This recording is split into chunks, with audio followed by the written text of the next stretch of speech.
ഷൊർണൂർ കാരക്കാട് സുബ്രഹ്മണ്യ ക്ഷേത്രത്തിലെ നിറമാല മഹോത്സവത്തോടനുബന്ധിച്ച് നൃത്തസംഗീത സന്ധ്യ നടന്നു. നിവേദ്യ, ആര്യ, തരുൺ നാരായണൻ, നിരുപമ എന്നിവരുടെ സംഗീത കച്ചേരിയും അനഘ ഈശൻ അവതരിപ്പിച്ച ഭരതനാട്യവും വാണിയംകുളം TRKHSSലെ വിദ്യാർത്ഥികൾ അവതരിപ്പിച്ച തിരുവാതിരക്കളിയുമുണ്ടായി.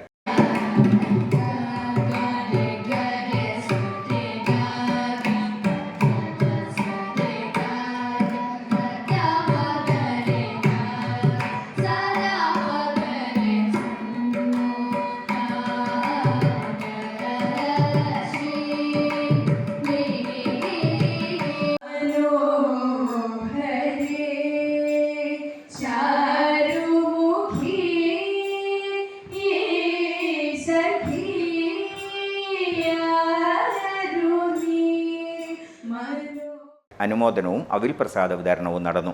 നിറമാല ഉത്സവവും അവിൽ നിവേദ്യവും ഫെബ്രുവരി 12-ന് സമാപിക്കും.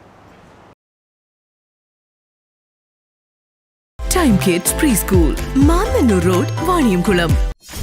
.View news. കാഴ്ചകളാണ് ലോകം, കണ്ടു തുടങ്ങുക.